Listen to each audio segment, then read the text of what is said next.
Alright guys, now it's time for the big boys. First high school game this week is Greenwood versus Sumter, which you can also be seen on TV this week. I'm not quite sure what channel, but there's going to be one of the high school football games of the week in South Carolina. Jonathan, give me a little insight of the Sumter team. Well, I mean, Russell, they're stacked, and if I could actually tell you that they had more talent than Greenwood, I mean, I think people would look at me like I was crazy. Just to throw a couple of the major stats out there, I think everybody probably has heard of Roger McDowell. He's already committed to Clemson. Over 3,000 yards career rushing. He's already got 600 yards this season, 8 touchdowns. Wow. He's going to be going crazy against that Greenwood defense. Quarterback Stephen Curtis, another guy Clemson's looking at. He's a run and pass threat out of the backfield as a quarterback. And I mean, the QB option is going to be in full effect against Greenwood. They struggled, I think it was a game against Lexington, struggled against defending the option. Stephen Curtis is going to be running the option all night. They also have another guy, Kentucky's looking at him, Quinn McClendon, 157 tackles last season. Wow. The guy is all over the field. He actually had an interception for a touchdown last week against White Knoll. Another guy, Kevin Sinkler, Kentucky's looking at him. Wow. 7 interceptions as a junior last year. He's going to be on DJ Swearinger. That's going to be a key matchup in the game. I feel they're going to be, really keying on, Swearinger in this game as a receiver. I've got something to win in this game. I'm not seeing it from the Greenwood offense right now.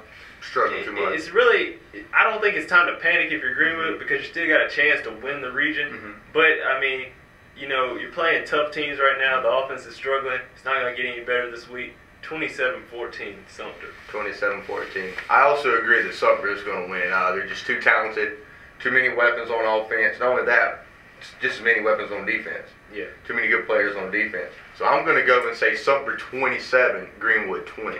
Yeah, and I really, for Greenwood, the offense is going to have to, pick it up a little bit.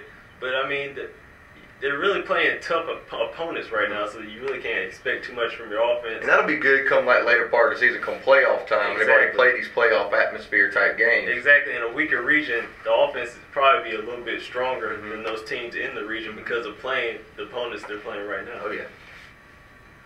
In the next game, we have 96 versus Newberry. Russell, talk to me a little bit about the Newberry team and what 96 is going to be facing this week. The Newberry runs the double wing. It's like a slot back, like a wing T sort of offense. But the one thing about that's primary running offense. But they've got a weapon in J.J. Suber, 6'4", 210-pound wide receiver. Sounds like big target. I already have offers from North Carolina, and I think Marshall. Yeah. I'm pretty sure. So, I mean, that's a big target. I saw him play in the Jamboree against Ware Shoals. He's got the speed, he's got the size, but I just don't know if Newberry's got a quarterback that can get him the ball.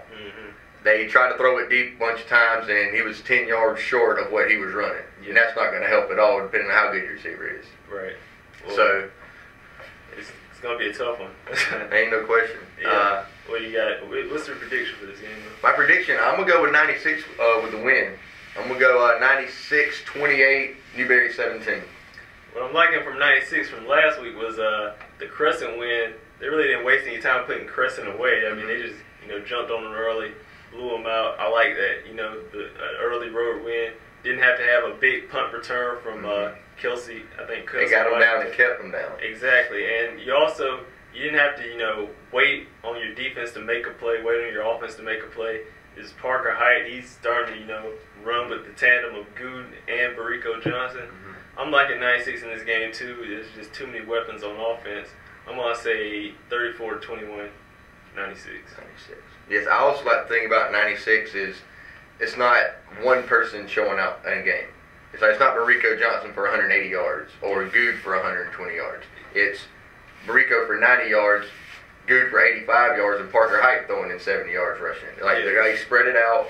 They give the ball to everybody. Everybody is productive. And from 96, I want to see a little bit more from the passing game as the season progresses. But right now, they're just blowing people off the ball with their more experienced line. They got guys like Murray and Sargent. These guys are just huge, and they're just blowing people off the line, getting out into the secondary and letting these playmakers, really take advantage in the secondary. All right, the next game we're going to talk about is probably one of the most intriguing matchups we have this week. And you got 2A Emerald taking on 4A Bowling Springs. Jonathan, give me a little insight about this Bowling Springs team, what we have to look forward to. Well, the Bowling Springs team, they got off to a 3-0 start, and they lost last week to Aiken. And part of the reason was the quarterback was injured. Dylan P.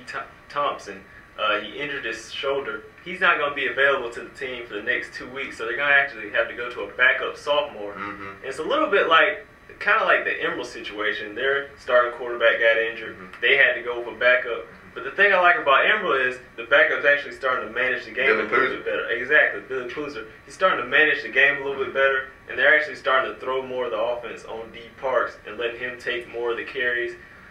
Poozer's not, last week in the win against Ware Shoals, he didn't make the big mistake, the one that would have cost the team the game. I like that. I'm taking Emerald in this game for a major upset against Bowling Springs. I'm going to ride the purple and gold bandwagon. I'm going to do it again for another week. They better come through for me again. I'm going to take them 27-24 at home. One of my big things about Emerald is I love D. Parks. I think D. Parks is one of the most underrated football players, not only around the area but in the state. Yeah. He's a hard runner. He's a smart player. And that's he has the will to win. You can look at him every play, every game, and say, that kid wants to win the game. And I love that about him. And I love Emerald football. I love the area football, don't get me wrong. But I just think Bowling Springs is just going to be way too big, way too fast. Yes, they got a backup quarterback, but I just really don't think it's going to matter much. Yeah. I'm going to go with a big-time win right here with Bowling Springs 42, Emerald 14. Well, I mean, that's a good score, but let's not forget Bowling Springs has a history of doing this. Last year, they got off to a 4-0 start, and they went on to lose 7 of their last 8. Well, so a new coach in there, after this, the struggles with that, a new coach in there, a new system. I just think the Emerald at home is going to be a different kind of atmosphere than the last time they played at home against Southside when they got just bombed. Yeah, 59 points. I think the defense is coming on a little bit. They're getting some of these injured players back. They only allowed 200 yards last week. Wow. So I think they're coming on at the right time. Well, let's hope they win it, but I still going to go for the Yeah. In the last game we're going to cover is going to be Ware Shoals taking on Abbeville. And Russell, tell me a little bit of what's going on with Ware Shoals. They got a lot of injuries. Oh yeah, Ware Shoals just still play with injuries. Like I said last week, Tank's out, Ladarius Hawthorne's out, Bo Brown's still out. Lance Richardson pretty much couldn't do it by himself last week against Emerald. And everybody, like I said, you can key on him now. I mean, they got other running backs, but I mean, he's their playmaker. Here's their guy. And then looking at Abbeville, what don't they have? Yeah. With Thaxton and Darrell Elmore, I mean, just a top-notch run team. And Ware Shoals is going to know they're coming. They're going to run ball. I think they've thrown the ball 12 times all year long. Right. And they beat a big, real good Lincoln County team last week. They did. And Lincoln County is, number 1 in the state of Georgia and all this good stuff, and just ran the ball down the throats. Darrell Elmore, our GreenwoodToday.com player of the week, by the way, rushed for 113 yards on 20 carries. I mean, that's 5 yards carry. Yeah. I mean, and the bad thing is Ware Shoals is not going to be able to measure up to what Lincoln County was. They're not as big. They might be as fast, maybe, at certain spots. But I just think Abbeville's just going to run all over them.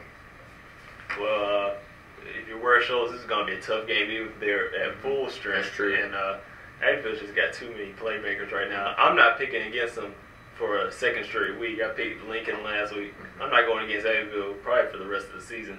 I'm with you on that. They got a great team. Like you said, Thaxton, Elmore. I mean, it's just going to be too much. They're just going to wear the Ware Shoals defense down. Ware Shoals got some guys going both ways, so that's just going to make it even worse. This is going to get kind of ugly. I agree. They lost at home last week. I don't see too much hope for them this week. I'm probably going to go 35-14. Ware Shoals might keep it close early, but Abbeville's just going to be too much for them in the end. I think they'll keep it close early until the kickoff. Yeah.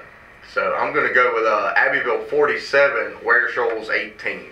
But I don't see it maybe really that close. It's really a struggle right now for Ware Shoals. They're going to, like I said, same thing with Greenwood. You still got the region to win. You still can be region champions. It's not time to panic. No. That's the worst thing you can do right now. Halfway through the season. Exactly. And you got all the injuries right now for Ware Shoals. Like you said, one of the best wing backs, Hawthorne, he's out right now. Really, all they got in the backfield right now is Lance Richardson, and teams are starting to key on him. Exactly. And that's kind of why it's getting ugly right now. I totally agree. Well, we appreciate you guys tuning in for this episode of the Roundtable. I'd like to thank Jonathan for being here again for some in-depth conversations. And also, if you want to put your own projections up, there's a link right down here below the screen. You can click on, put your own predictions, and hopefully have a chance to win some prizes from us. So hopefully we'll be seeing you at the Roundtable.